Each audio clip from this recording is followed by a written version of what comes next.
तो लगातार सुरक्षा बल, स्थानीय प्रशासन, एनडीआरएफ, एसडीआरएफ की टीमें 24 घंटे राहत और बचाव काम में लगी हुई हैं। असम की बाढ़ अब तक लाखों घरों को, आपको बता दें कि एक आंकड़ा ये कहता है कि 50 लाख घर जो लोग हैं वो वहां से पलायन करने के लिए मजबूर हुए हैं, प्रभावित हुए हैं। बाढ़ और बारिश से बचने के लिए लोग राहत शिविरों का रुख कर रहे हैं, शरणार्थी बने हुए हैं। वहीं कुछ लोग सड़कों पर ही टेंट लगाकर जिंदगी बसर करने के लिए मजबूर हो गए हैं। लेकिन एनडीआरएफ और एसडीआरएफ के साथ साथ सेना का रेस्क्यू ऑपरेशन युद्ध स्तर पर जारी है। लोगों को राहत सामग्री पहुंचाने के लिए ड्रोन की भी मदद ली जा रही है। लोगों तक जिंदगी और राहत की उम्मीद पहुंचा रहे जलवीर बाढ़ पीड़ितों के लिए किसी देवदूत से कम नहीं है।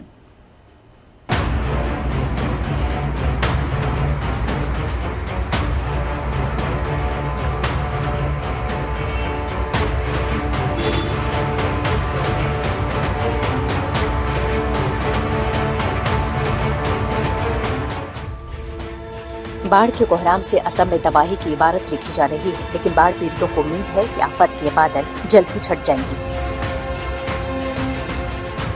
और इस उम्मीद के पीछे की सबसे बड़ी वजह है ये तस्वीर।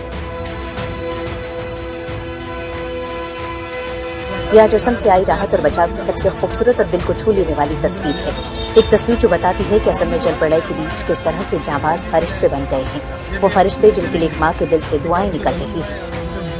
हमारे बच्चे को जन्म हुआ था, उसके बाद सर लोगों ने मिलकर हमें हमारे बच्चे को फ्लड सिस्टम से पार कराया।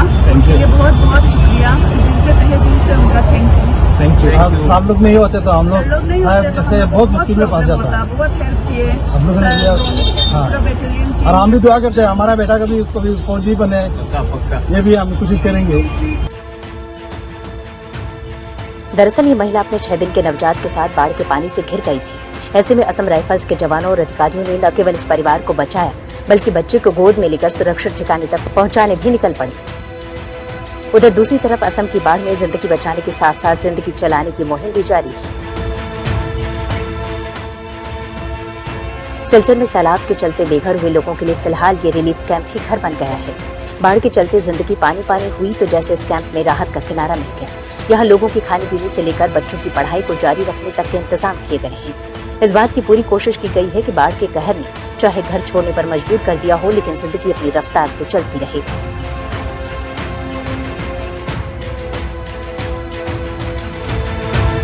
लेकिन सिलचर के कई इलाके ऐसे हैं जहाँ लोग अब भी अपने घरों में फंसे हैं।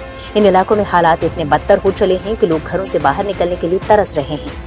बाढ़ का पानी घरों और गलियों में इतना ज्यादा भर गया है कि लोग छतों पर शरण लेने के लिए मजबूर हैं। सेना के जवान राहत सामग्री को रस्सी के जरिए पहुंचा रहे हैं, क्योंकि बाढ़ का पानी नीचे घरों में भरा हुआ है। इसके अलावा बाढ़ पीड़ितों को राहत सामग्री पहुंचाने के लिए ड्रोन की मदद ली जा रही है।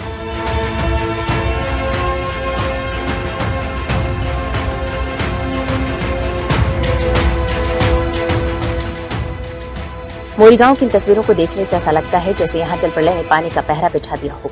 बाढ़ का पानी चारों तरफ ऐसे पसरा हुआ है जैसे जमीन से जिंदगी का रिश्ता खत्म हो गया हो। लेकिन लोगों के सब्र के आगे जल सैलाब का हौसला टूटने लगा है और बाढ़ का पानी धीरे धीरे घटने लगा है। यहाँ पे बाढ़ आया हुआ आज 2 या 3 सप्ताह हो चुकी है। यहाँ पे बहुत ज़्यादा तकलीफ हुई है हम लोगों को। यहाँ पे वो जो लोग है घर से निकल कर रास्ते पे आया है, जो रिलीफ सरकार ने हमको रिलीफ दी है।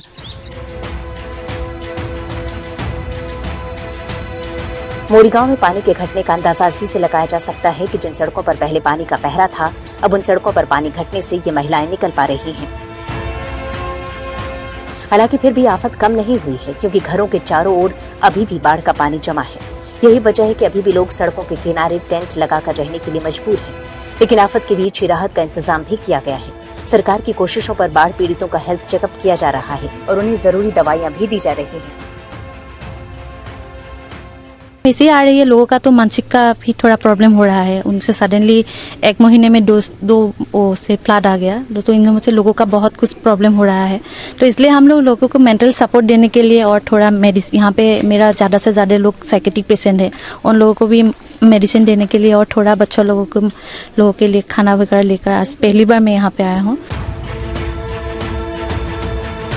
इसके अलावा इन्हें सरकारी राशन में गेहूं, चावल, चीनी और तेल भी दिया जा रहा है ताकि बाढ़ के बीच में कम से कम इन्हें खाने पीने की कमी का सामना न करना पड़े।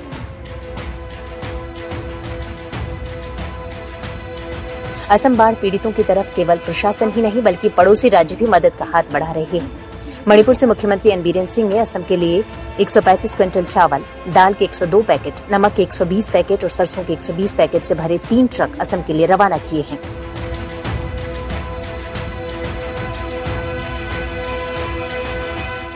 So I think that it is our sole responsibility as a neighboring state, and they are all our family, friends, brothers and sisters. So when they are in trouble, it is our sole responsibility to have whatever we have. So today we are sending the SDRF, State Disaster Repatriation Force team, 40 people with well trained to help the suffering people in Assam, along with some food items. मदद की इन कोशिशों के बीच फिलहाल गनीमत ये है कि पिछले कुछ दिनों में बाढ़ से थोड़ी राहत मिली है। वहीं बारिश रुकने से बाढ़ का पानी कम होना शुरू हो गया है, जिससे लोगों ने राहत की सांस ली है। हालांकि निचले इलाकों में अब भी पानी भरा हुआ है, लेकिन उम्मीद है कि जल्द ही लोग सैलाब के संकट से उबर सकेंगे।